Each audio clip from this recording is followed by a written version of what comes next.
Nod like I'm taking your order. The waitress told the mafia boss. His chair had been moved. Why did the waitress need him to pretend she was simply taking his order? And why did the fact that his chair had been moved matter so much? Hello, everyone, and welcome back to the channel. Before we begin, make sure you're subscribed and turn on notifications so you never miss another story filled with suspense, emotion, and unexpected turns. Thank you for spending your time with us and for continuing to support the channel. It truly means a lot. And before today's story begins, leave a comment telling us where in the world you're watching from and what time it is where you are right now. We always love seeing how far our community reaches. Now, let's begin today's story. Don't look at the chair, I whispered. Just nod like I'm taking your order. Vincent Rourke didn't move. That was the first thing I noticed about him. Most people react when a waitress leans close and says something that makes no sense. They blink, turn their heads, ask what you mean. Vincent simply looked up at me with eyes so calm, they made my pulse feel embarrassingly loud. Around us, Bellamy House glittered beneath amber chandeliers, all polished walnut, white linen, and crystal glasses catching the Manhattan lights beyond the windows. A piano played somewhere near the bar. Silverware touched porcelain. Conversations stayed deliberately soft because people who ate here rarely needed to raise their voices to be heard. I had worked at Bellamy House for 3 years. Long enough to know table 14 was always reserved for Vincent Rourke on Thursday nights. Long enough to know nobody touched his preferred setup once I finished preparing it.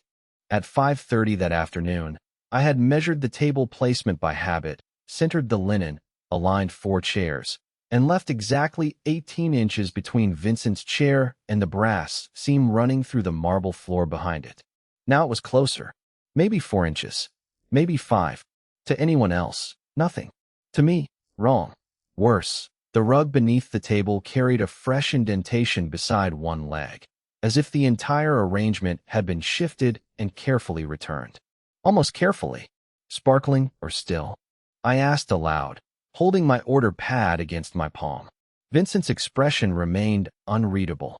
Still, his voice was quiet, controlled. 2 men sat across from him, discussing a real estate acquisition as though I were invisible. Another man stood near the private dining room entrance, broad-shouldered, watchful, clearly security even without an earpiece. I lowered my pencil to the pad. Your chair was moved. Vincent gave one small nod.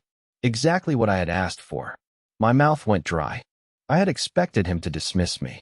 Instead, he reached for his water glass without looking anywhere except at the menu. How certain are you? Certain enough that I wouldn't stand up yet. His fingers stopped against the glass. Just for half a second. Then they continued. Recommendations? He asked normally. I understood. Keep pretending. The halibut is popular tonight. I turned a page on my pad, although I hadn't written anything. And I'd avoid making any sudden changes to your seating arrangement. One corner of his mouth shifted, not quite a smile. Across the room, I saw our floor manager speaking to a server I didn't recognize. That bothered me almost as much as the chair. Bellamy House had strict staffing rules for private dinners. I knew every server scheduled tonight. The stranger glanced toward table 14, then immediately looked away. My heartbeat climbed. Vincent noticed my eyes change. Of course he did. Dessert, he asked. Not yet. I forced my hand to stay steady. There's something else. Tell me. I swallowed. I don't recognize the waiter by the service corridor. Vincent finally lifted his gaze fully to mine. No panic. No surprise. Just a tension so complete that the entire room seemed to disappear around it. Then he placed his napkin beside his plate, slowly, without rising. Laurel, he said. I froze. I had never told him my name. Walk back to the kitchen exactly the way you normally would. And you? His eyes stayed on mine. I'm going to find out who moved my chair. I made it 3 steps before Vincent said, Laurel, do not hurry. Somehow, that frightened me more than if he had shouted. I forced myself into the rhythm I had used thousands of times at Bellamy House. Shoulders straight. Order pad at my side. Walk like the only thing on my mind was whether table 14 wanted another bottle of water. The unfamiliar waiter was still near the service corridor. He pretended to study a tray of empty glasses as I passed. I smiled automatically. He did not smile back. The kitchen doors swung open, and noise swallowed me. Pans clattered. The ventilation fans hummed overhead. Someone called for 2 orders of salmon. For one ridiculous second, everything felt normal. Then our floor manager, Daniel Mercer, caught my arm lightly. What happened at 14? Nothing. Laurel. His eyes moved toward the dining room. 2 of Rourke's security people just asked me to keep everyone in the kitchen. My stomach tightened. Where's the new waiter? Daniel frowned. What new waiter? I looked through the narrow window in the kitchen door. The service corridor was empty. The man standing outside 30 seconds ago. There is no new server tonight. The cold feeling returned. Before I could answer, one of Vincent's security men entered. Miss Hayes. Yes. Please stay here. Why? He hesitated, and that hesitation told me enough. Something was wrong. Very wrong. 10 minutes passed. Then 15. Nobody was allowed to leave. The chefs kept working because nobody had told them to stop, although no plates were going out. The strangest part was the silence beyond the kitchen. Bellamy House was never silent. Even after closing, there was music, glassware, footsteps. Now there was nothing. Finally, the security man returned. Mr. Rourke would like to speak with you. Am I allowed to say no? His expression almost changed. You can tell him yourself. I followed him through the dining room. The guests from the private section were gone. Daniel stood near the bar speaking quietly with another man. Vincent was no longer at table 14. He waited in the small library beside the wine room, jacket buttoned, posture relaxed enough to fool anyone who had not seen his eyes. I stopped inside the doorway. You wanted to see me? Close the door. I would rather leave it open. A pause. Then Vincent nodded. Open is fine. That surprised me. He gestured toward a chair, but I stayed standing. What did you find? I asked. First, I want to know exactly what you noticed. I already told you. Tell me again. I folded my arms. At 5:30, I set your table. Your chair was 18 inches from the brass floor seam. When you arrived, it was closer. The rug had a second indentation near the table leg. That meant something had moved after setup. Vincent studied me. My security team checked the chair. I waited. There was something attached underneath the table. My breath caught. What kind of something? Something that should not have been there. His refusal to elaborate was deliberate. Strangely, I appreciated it. I did not need details. Was anyone in danger? Not anymore. I released a breath I had not realized I was holding. Then I can go home. Not yet. My eyes hardened. That sounded less like a request. Vincent leaned back slightly. Someone entered a controlled room, altered my table, and disappeared after you noticed him. I need to understand how. Then ask your security team. I did. And, for the first time, something unsettled appeared behind his composure. According to every camera covering that room, Laurel, nobody moved my chair. I stared at him. That was impossible. I had said it myself. I could still remember pressing the chair beneath the table and checking the distance from the floor seam. 18 inches. Exactly. Vincent watched my face. You believe me, I said. I believe details. I looked through the open doorway toward table 14. The chair, the rug, the table. Something bothered me. Not what had changed. What had stayed the same. Then I understood. Show me the footage, I said. Vincent's eyes narrowed. Why? I looked back at him. Because maybe nobody moved your chair. Maybe the chair never moved at all, I said. Vincent stared at me for a second, then reached into his jacket and took out his phone. Bring up the dining room footage. He spoke quietly, but within minutes one of his security men returned carrying a tablet. His name, I learned, was Grant Keller. He placed it on the library table and opened a recording from earlier that evening. The image showed table 14 from above, slightly distorted by the camera angle. I leaned closer. There I was at 5:30, setting 4 water glasses, smoothing the white linen, checking the silverware. Stop. Grant froze the image. I pointed at the floor. See the brass seam behind the chair? Vincent nodded. That is what I use as my reference. Now move forward. The footage accelerated. Bussers crossed the room. Daniel inspected the tables. A bartender carried boxes toward storage. Nobody touched Vincent's chair. At 6:42, the room briefly emptied. At 6:47, the first guests entered. Stop again. Grant paused. My skin prickled. The chair appeared closer to the brass seam, exactly as I remembered seeing it when Vincent arrived. Yet we had watched every second. Nobody had moved it. Vincent looked at me. Explain that. I studied the screen until my eyes hurt. Chair, table, rug, brass seam, chandelier reflection. Something was wrong with the geometry. Then I noticed the small vase at the center of the table. Earlier, it aligned perfectly with the chandelier reflected in the window. Later, it did not. Go back to 5:30. Grant obeyed. Now 6:47. He switched frames. I pointed. The chair did not move. Vincent's gaze sharpened. The table did. Silence.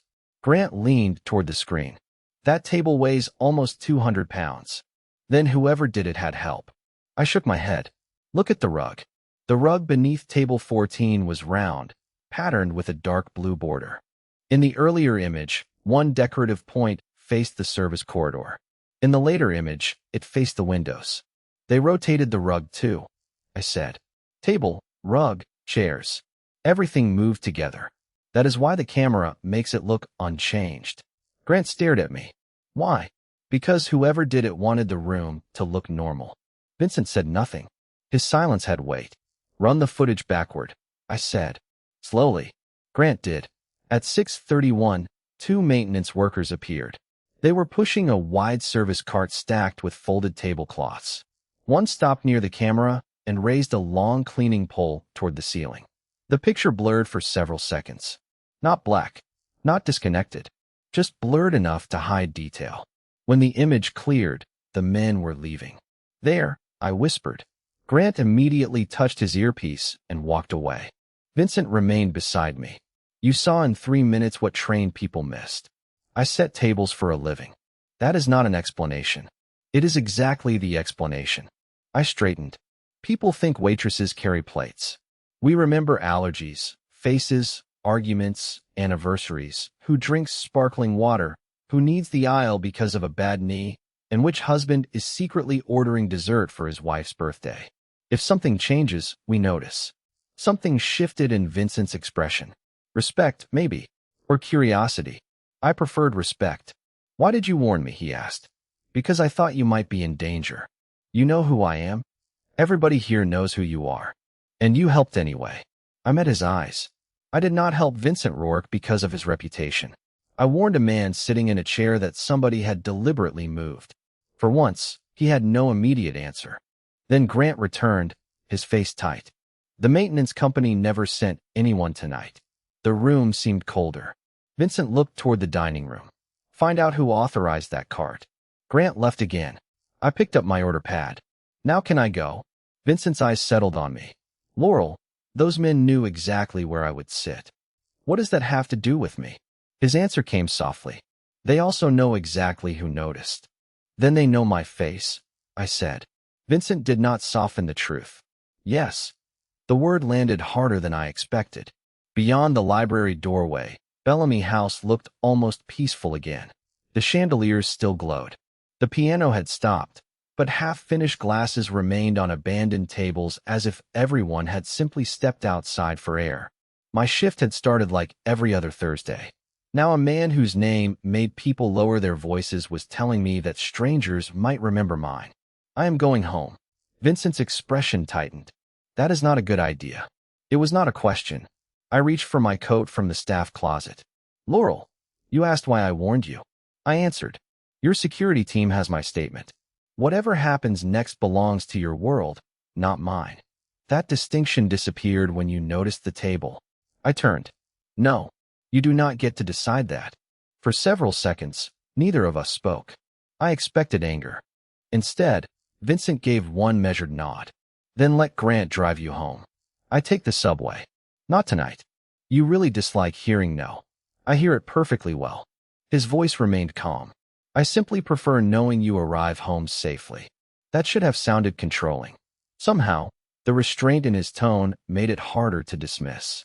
I finally agreed to a ride, mostly because my hands had started trembling and I did not want Vincent to notice. He noticed anyway. 40 minutes later, Grant stopped outside my apartment building in Queens.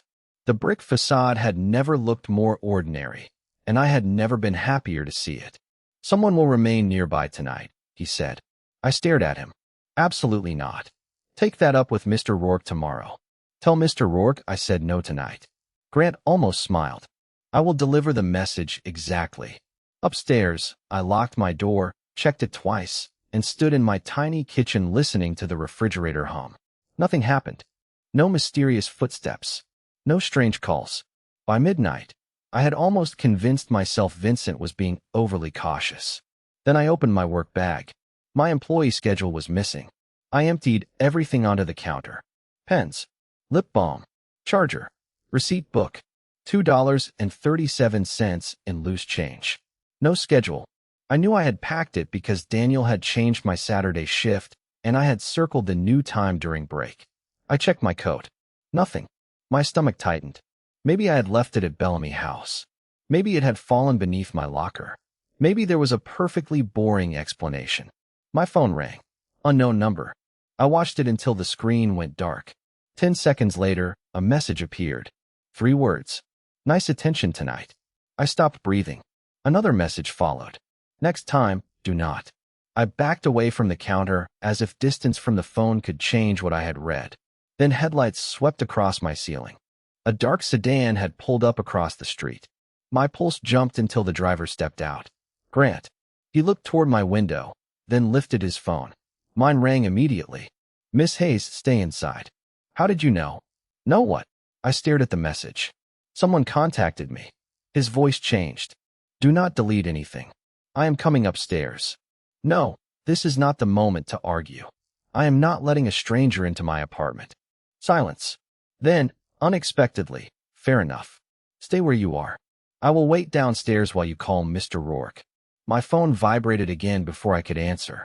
This time the caller identification showed a name I had never saved. Vincent Rourke. I accepted. How did you get my number? Laurel. His voice was quieter than before. Tell me what happened. I read him the messages. He did not interrupt. When I finished, I heard a slow breath on the other end. Is anything missing? I looked at the scattered contents of my bag. My work schedule. Silence. Longer this time. Vincent, pack enough clothes for 2 nights. No, they know where you work. They may know where you live. And your solution is what? Hide me somewhere. My solution is to give you time while I find out who did this. I looked through the blinds at Grant waiting beneath the streetlight. If I agree, there are conditions. Vincent paused. I am listening. I grabbed a notepad from the counter. Good.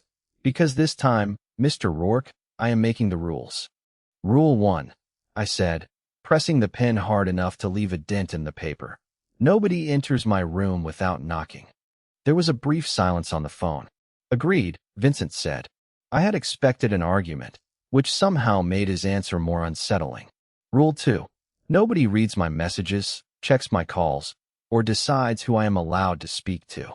Agreed. Rule 3. I am not a prisoner. This time the pause lasted longer. You are not.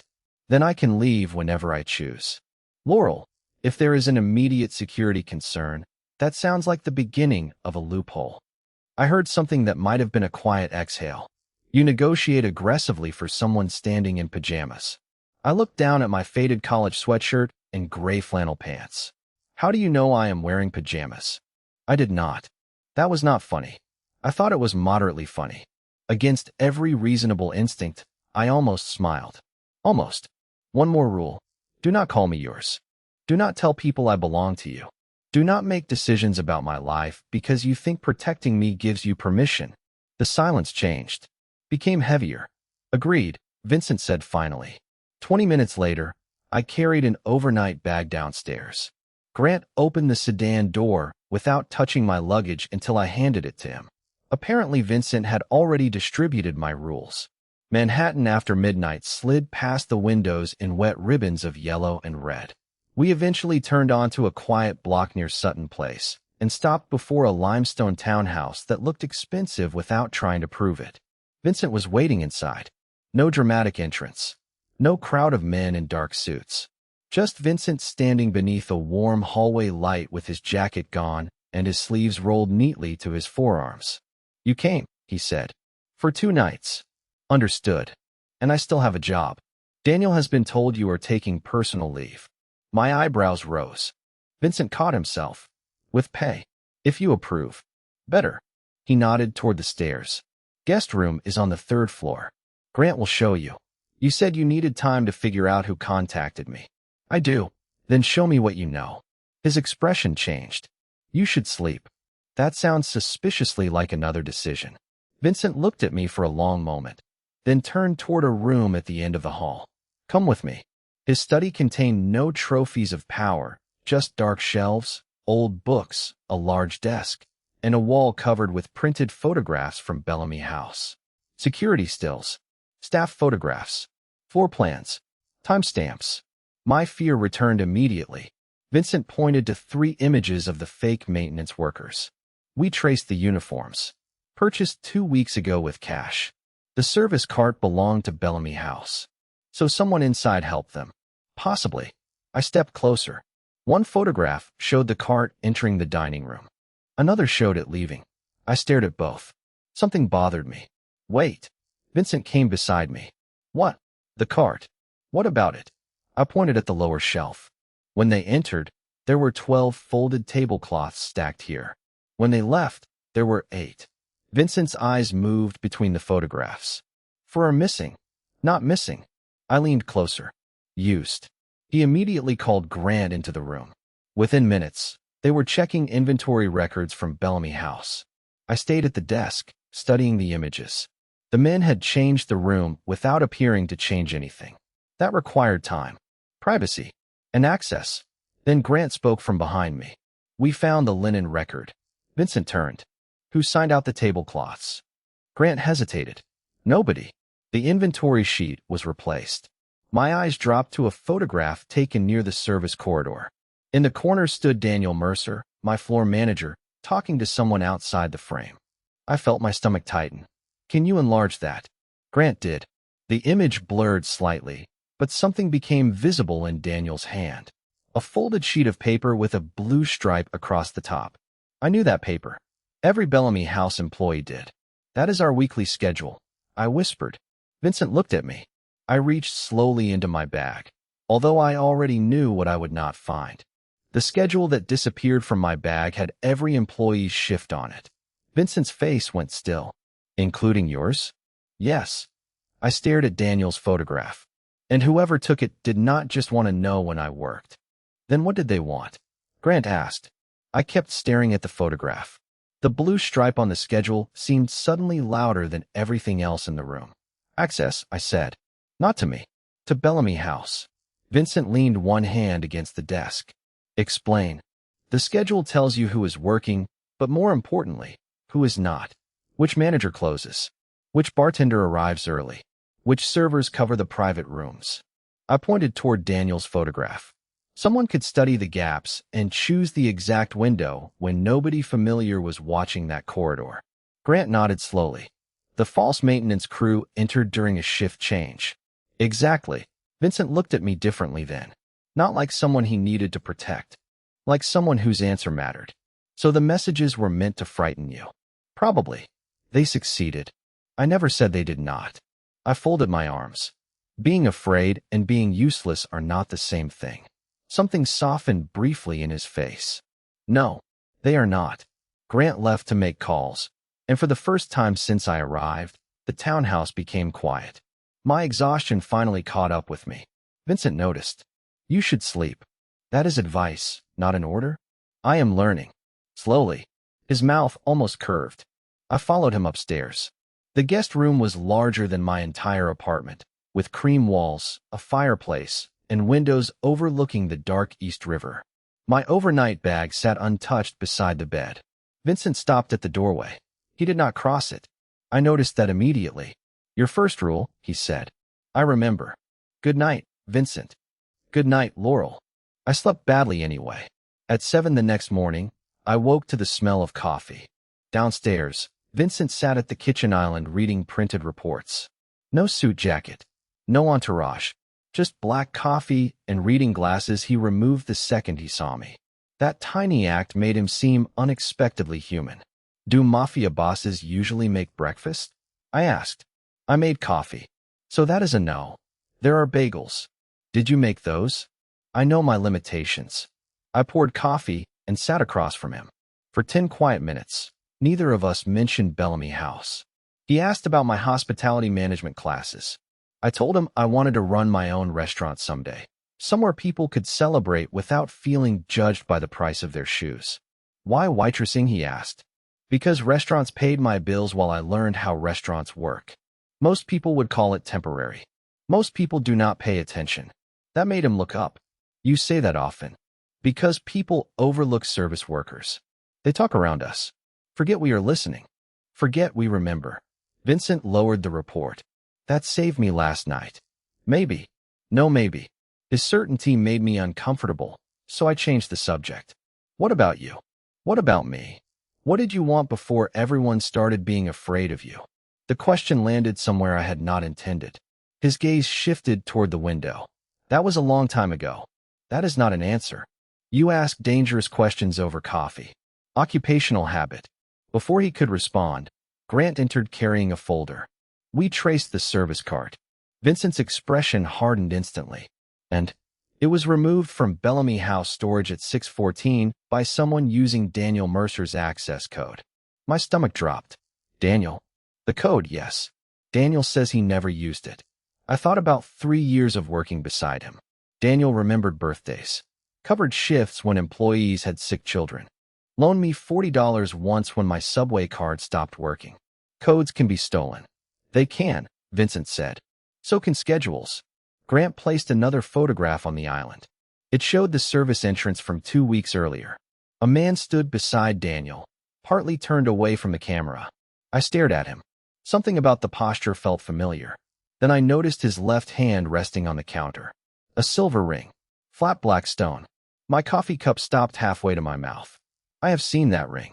Vincent became completely still. Where? I searched my memory.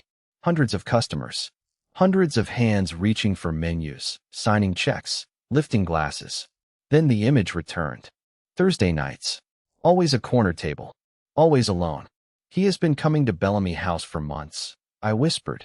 And every time he comes in, he asks for a table where he can see yours. He always sits at table 21, I said. Back wall, 2 seats from the service station. He orders coffee after dinner and stays longer than anyone else. Grant opened his laptop. Name. I never served him directly more than twice. Daniel usually assigns him to senior staff. Vincent watched me carefully. Think. I closed my eyes. Bellamy House lived in my memory differently than ordinary places. I did not remember nights by dates. I remembered them by tables. Anniversary couple at 12. Food critic at 9. Woman who sent the risotto back 3 times at 6. The man with the silver ring belonged to 21. Adrian, I said. Maybe Adrian Cole. Grant began typing. What else? He drinks sparkling water without lemon. Black coffee. Usually pays with cash. I opened my eyes. And he never faces the window. Vincent leaned forward. Why does that matter? Because everyone wants the window tables. Manhattan skyline, East River, all of it. He specifically chooses the chair facing into the restaurant. I pointed toward Vincent. Toward your table. Grant found a photograph and turned the screen toward me. This man, Adrian Cole, looked ordinary in the picture. Mid-40s. Gray at his temples. Expensive but forgettable suit. Then I saw the ring. That is him. Vincent's expression changed almost imperceptibly. You know him, I said. I know the name. That is not what I asked. Grant looked between us, then quietly gathered his laptop. I will verify his recent visits. When he left, I remained across the kitchen island from Vincent. Who is Adrian Cole? A consultant. For what? Businesses that prefer discretion. That sounds intentionally meaningless. It is. I pushed my coffee away. You asked me to help because I noticed things. Do not start hiding the important ones. Vincent studied me for a moment. Cole worked for people connected to me years ago. He disappeared from that circle after a disagreement. And now he spends Thursday nights watching you eat. Apparently. That seems like a fairly important detail. I did not know he was there. I stared at him. The irony was almost absurd. Vincent Rourke had people watching doors, cameras, cars, accounts, and apparently half of Manhattan, Yet a waitress had noticed the man observing him. You built your whole life around watching threats, I said. But you only watch people who look dangerous. His eyes narrowed slightly. And you do not. I watch everyone. That is the job. Silence settled between us. Then Vincent nodded once. Teach me. I almost laughed. Teach you what? How you see a room. I expected sarcasm. There was none. So I took him back to Bellamy House that afternoon, before opening, while Grant handled the investigation. The restaurant felt strange without guests. Sunlight replaced chandeliers. Chairs rested perfectly beneath tables. I stood beside Vincent at the entrance. What do you see? 28 tables. For exits. 2 service corridors. 7 cameras. Exactly. That is wrong. It is incomplete. I pointed toward table 6. That chair is turned 3 inches farther out because Mr. Kaplan has arthritis and needs extra room to stand. Then table 11. That water glass is on the left because the regular guest there has limited movement in his right hand. Then the bar.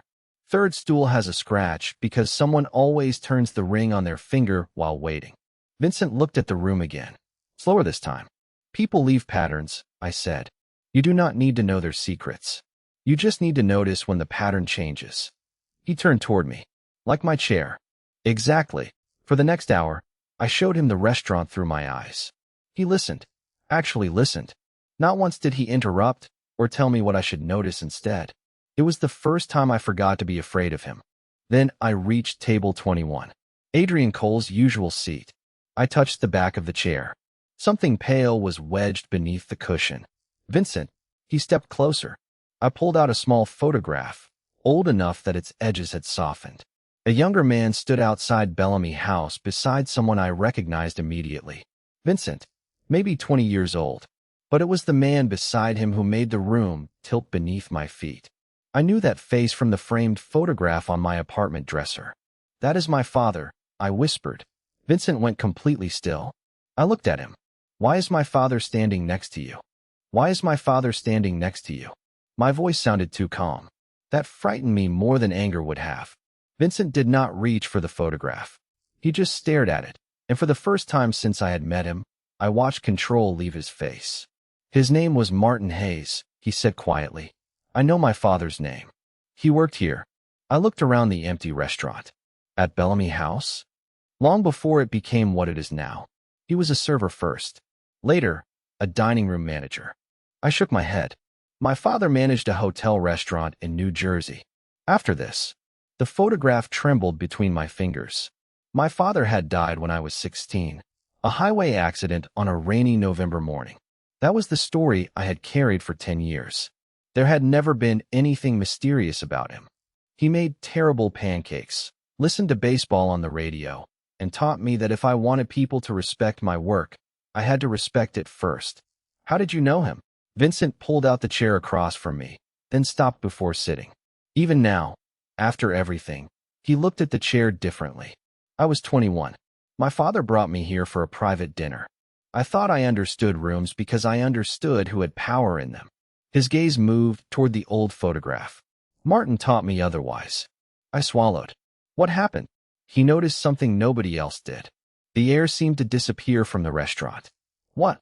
A place setting had been changed. I stared at him. Vincent continued carefully. My father always sat in the same position. I sat beside him. That evening, Martin noticed our table had been rearranged after he prepared it. He warned me before I sat down. My fingers tightened around the photograph. Like I warned you. Almost exactly. The coincidence felt impossible.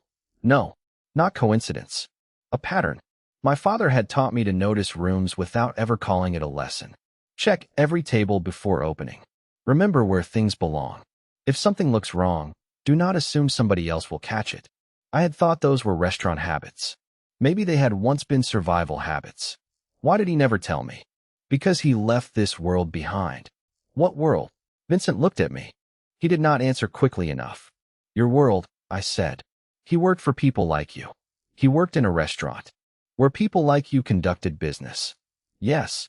The honesty hurt more than a convenient lie would have. And Adrian Cole? Vincent's jaw tightened. He was around then. So that photograph was not accidentally hidden in this chair. No, I stood. Someone wanted me to find it.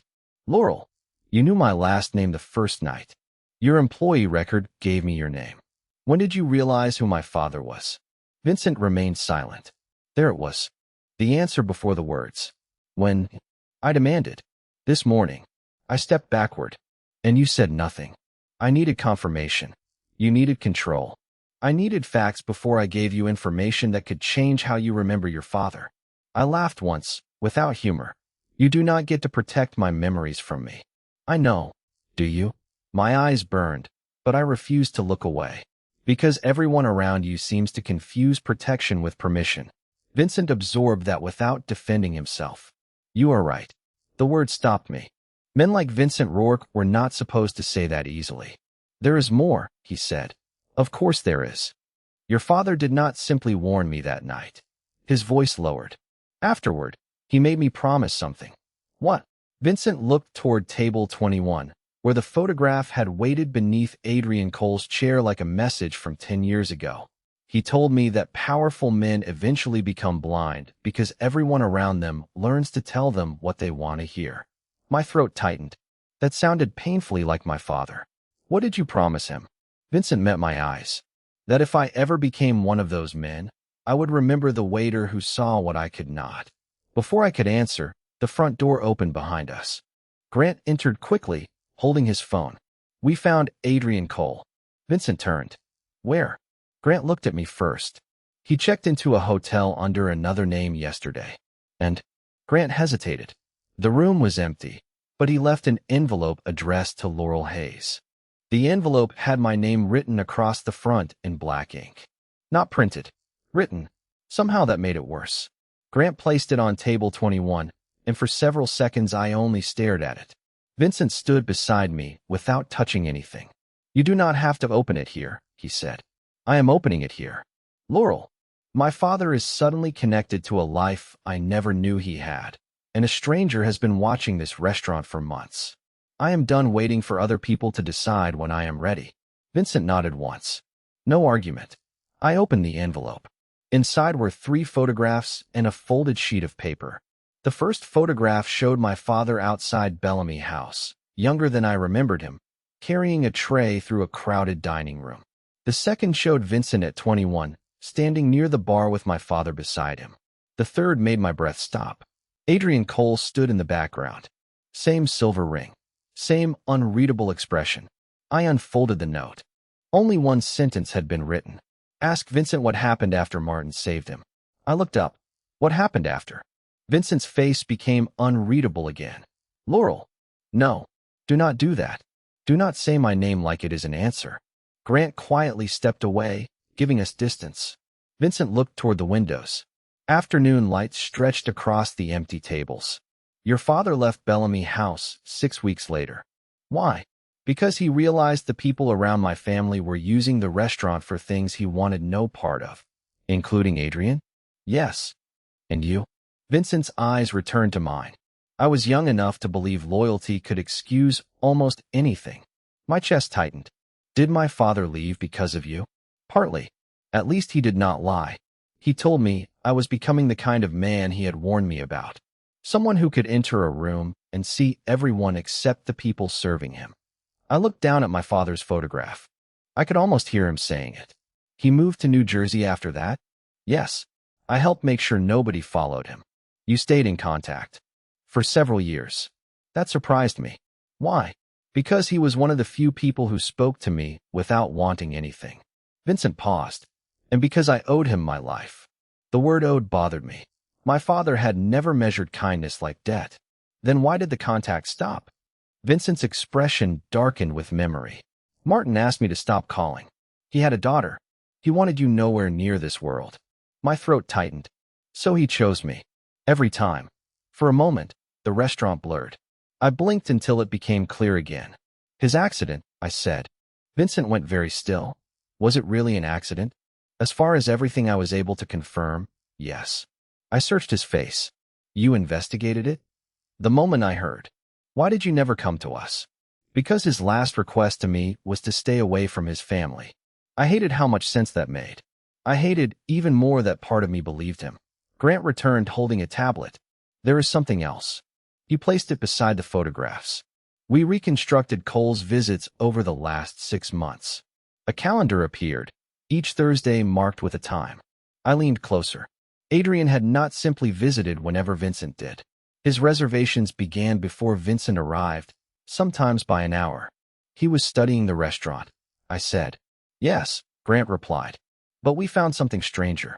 Cole contacted 3 different people connected to Vincent's rivals during the same period. Vincent's eyes narrowed. He wanted them watching me too.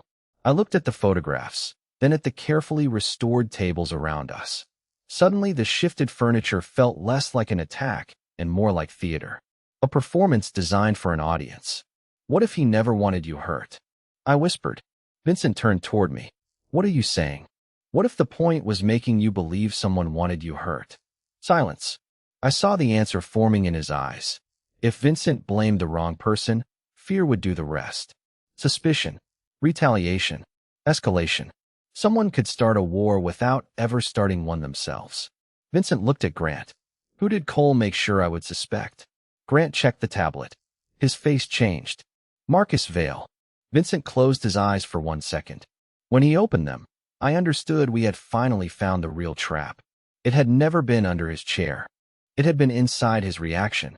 Do not call Marcus Vale, I said. Vincent had already reached for his phone. His hand stopped. Grant looked at me as if I had just interrupted a countdown only I could hear. Why? Vincent asked. Because that is what Adrian wants. I tapped the calendar on the tablet.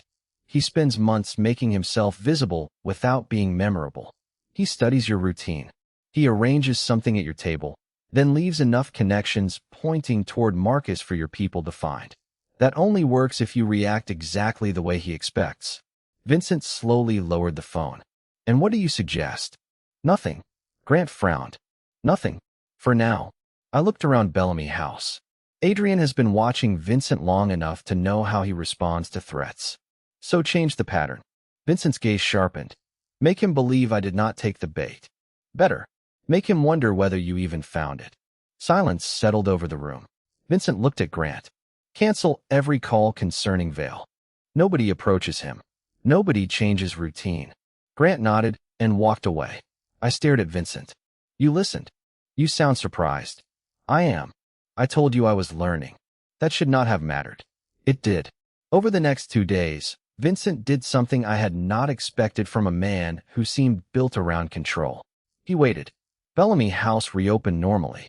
Thursday reservations remained unchanged. Vincent's usual table stayed on the books. Nobody confronted Marcus Vale. Nobody publicly searched for Adrian. From the outside, nothing had happened. Behind closed doors, Grant traced reservations, phone records, staff access logs, and every visit Adrian had made during the previous 6 months. I helped with what databases could not explain. This reservation is wrong, I said on Friday afternoon. Vincent stood beside me in his study while I reviewed printed receipts. How? Adrian usually ordered coffee after dinner. Here he paid before dessert. Maybe he was in a hurry. Maybe. But look at the time. 7:48. Vincent usually arrived at 8. Adrian had left 12 minutes before seeing the man he supposedly came to watch. I pulled another receipt. Same pattern. Then another. These 3 nights, he left before you arrived. Vincent understood. He was meeting someone else. Grant checked the dates. All 3 nights Graham Voss attended dinner with Vincent. The name meant nothing to me. Vincent's expression told me it meant everything to him. Who is Graham? I asked. My senior advisor. How senior? He knew my father. He has been with me for 17 years. I felt the familiar coldness in my stomach. Family. Close enough. There it was. The person nobody wanted to suspect. Grant began searching camera archives. Minutes later, an image appeared. Adrian leaving Bellamy House through the side corridor. Graham Voss entered that same corridor less than a minute later. No photograph showed them together. It did not need to. People leave patterns, Vincent murmured. My own words returned to me. And patterns change when people have something to hide. Vincent stared at Graham's photograph for a long time. I expected anger. Instead, I saw something quieter. Disappointment. Do not confront him, I said. I was not planning to. Good. I was planning to invite him to dinner. I turned toward him. That sounds worse. Vincent almost smiled. Not if you arrange the seating. The plan was simple enough to make me nervous. The following Thursday, Vincent would host the same private dinner at Bellamy House. Same room, same time, same guests, including Graham. But this time, we would change one detail. Vincent's chair would deliberately be placed 6 inches from its usual position. Nobody would mention it. Nobody would correct it. If Graham knew more about the original setup than he should, perhaps habit would expose him. And where am I during this? I asked. Vincent hesitated. Home. I stared at him. That was not part of our agreement. Laurel, this is different. Because you decided it is? Because I will not knowingly place you inside a situation I cannot predict. Then do not use my plan while removing me from it. His jaw tightened. I am trying to protect you. And I am telling you protection does not mean choosing for me. The words hung between us. Vincent looked away first. For several seconds, the only sound was the clock behind his desk. Then he nodded. You are right. I blinked. Again. Do not become accustomed to it. Too late. A faint smile appeared, then vanished. You can be there under one condition. What condition? If anything feels wrong, you leave immediately. No argument. I considered it. Fine. Thursday evening arrived beneath a gray Manhattan sky. Bellamy House glowed exactly as it had 1 week earlier. I tied my apron, checked every table, and positioned Vincent's chair 6 inches wrong. At 8:12, Graham Voss entered the private room. He greeted Vincent, exchanged pleasantries, and walked toward his seat. Then he stopped beside Vincent's chair. His eyes dropped to the floor.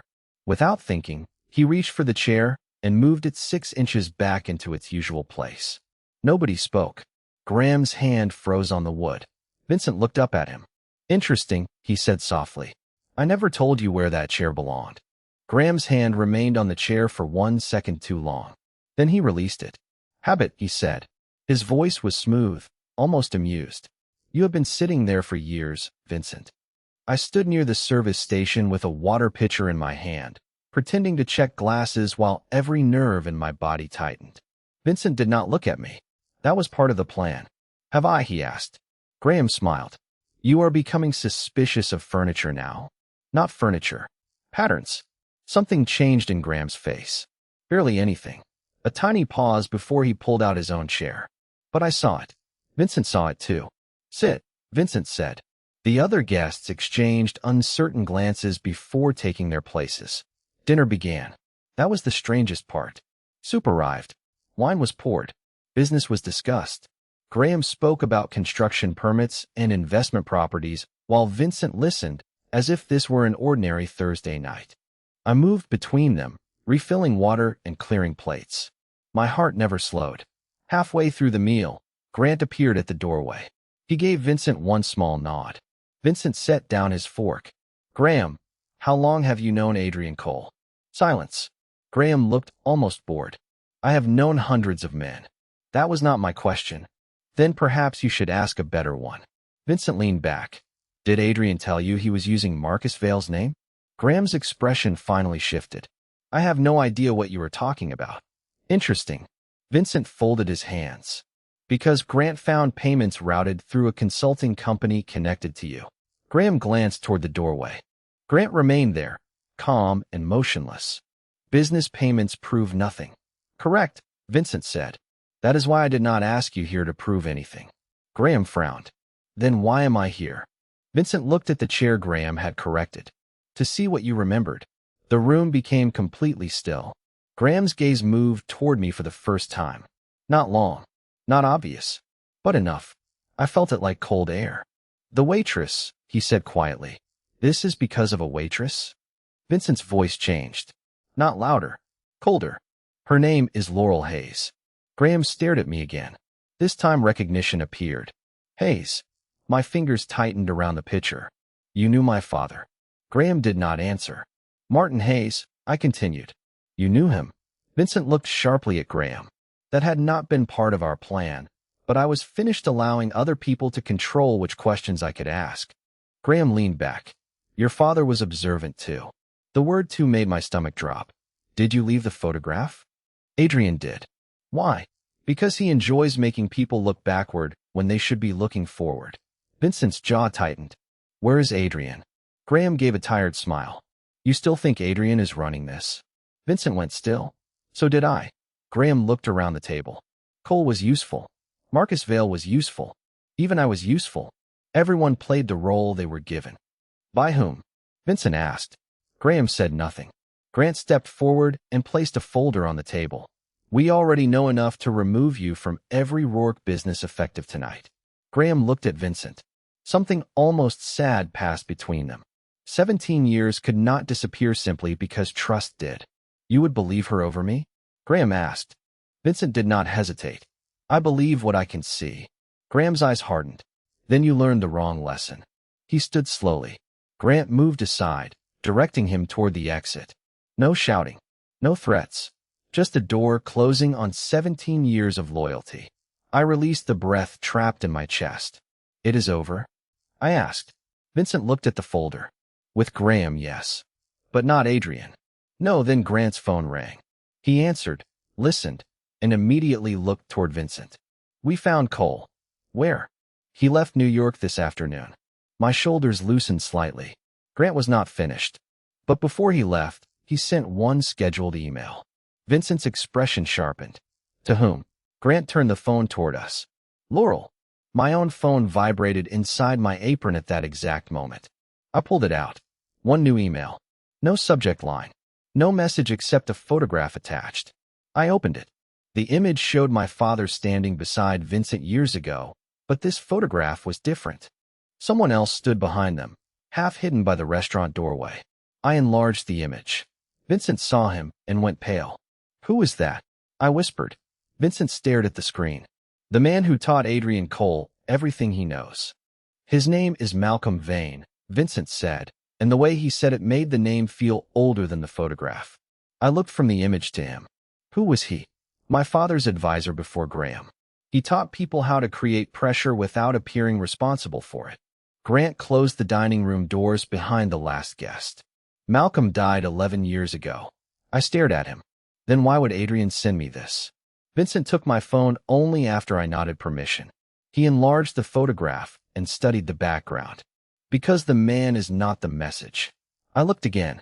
My father stood beside a much younger Vincent. Malcolm occupied the doorway behind them. On the wall was an old Bellamy House calendar. One date had been circled, November 17th. My breath caught. That is the date my father died. Vincent went silent. I hated that silence now.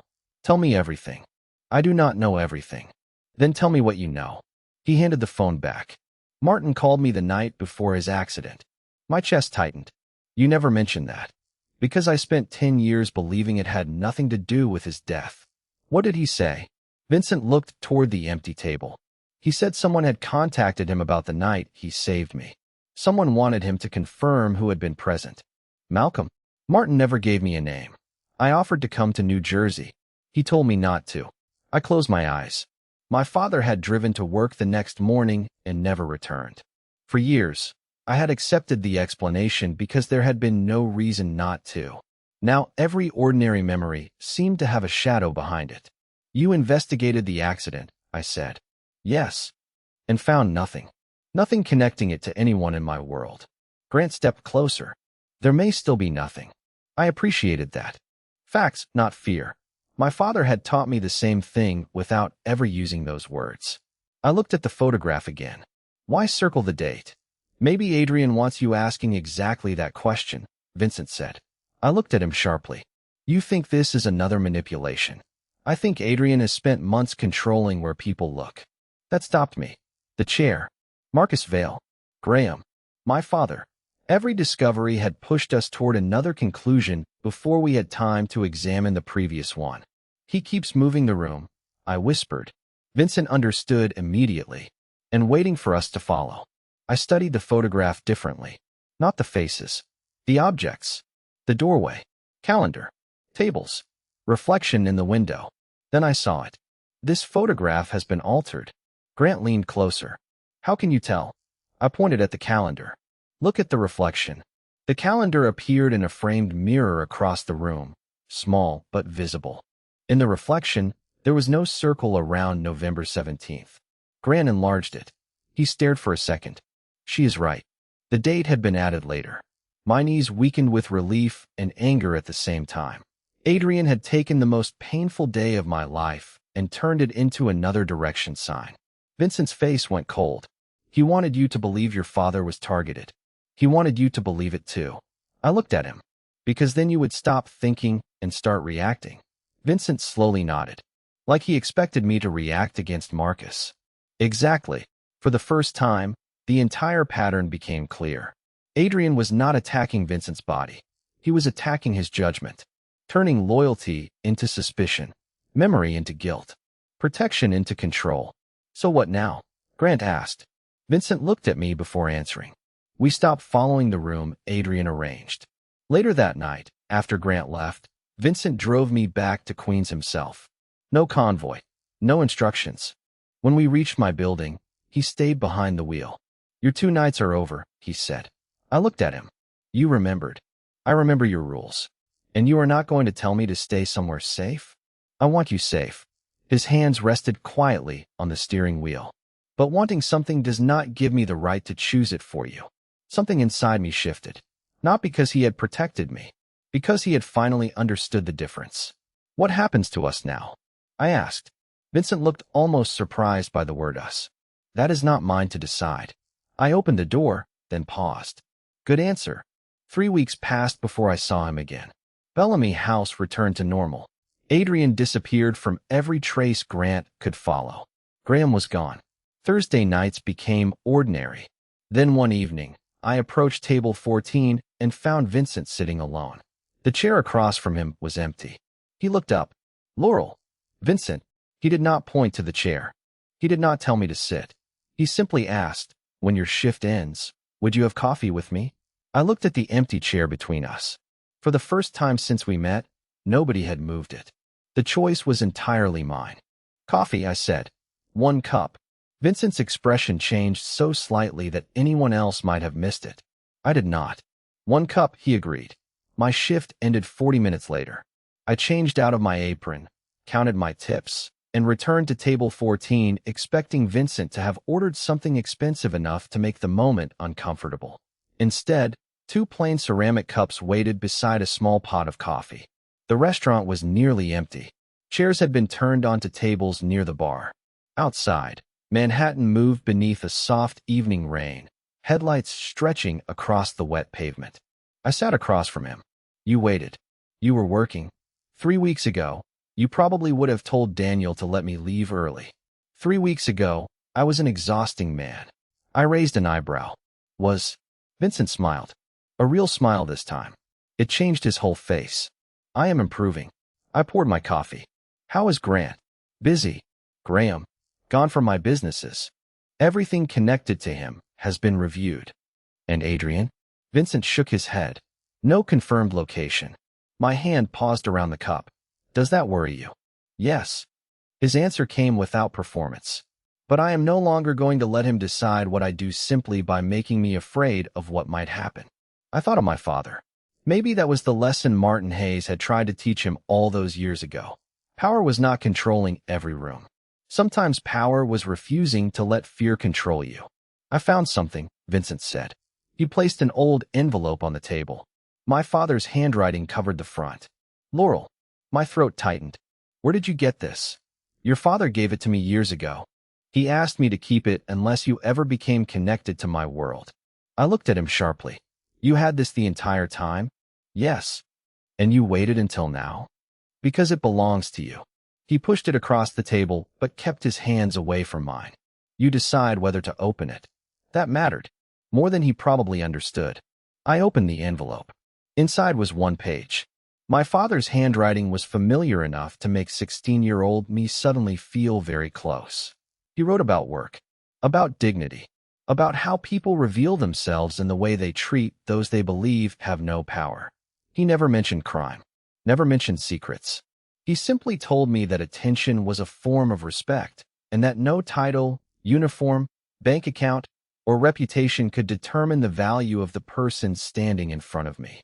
At the bottom was 1 final sentence. Never let powerful people make you forget that your choices still belong to you. I pressed my fingertips against the paper. For a while, neither Vincent nor I spoke. He sounds like you, Vincent finally said. I laughed softly through the ache in my throat. I think you have that backward. Vincent looked toward the empty restaurant. He saved my life once. So you told me. No, he shook his head. I thought saving my life meant warning me about a table. I was wrong. His gaze returned to mine. He was trying to save the man I might become. I let those words settle. Did it work? Not immediately. Clearly. He accepted that with a small smile. Then you showed up. I studied him. I did not change you, Vincent. No, his answer surprised me. You made me notice that I needed to change myself. That was better. Cleaner. Truer. Months passed. I finished my hospitality management program that spring. With savings, a small business loan, and more courage than good sense, I leased a narrow restaurant space in Queens with 12 tables and terrible wallpaper. Vincent offered money once. I refused. He never offered again. Instead, he spent a Saturday helping me carry boxes, complained about the stairs, and followed every instruction I gave him. On opening night, he arrived alone. No entourage, no reserved section. Just Vincent Rourke standing inside the doorway while my little restaurant filled with conversation and warm light. There was one table left. 2 chairs. I walked toward it. Vincent reached for one, then stopped. Where would you like to sit? He asked. I looked at him and smiled. The first night we met, I had saved him by noticing where a chair should have been. Now I understood what my father had been trying to teach both of us. The place someone gives you is not always the place you have to accept. I pulled out my own chair and sat down. Vincent took the one across from me. And for the first time, neither of us needed to move anything at all.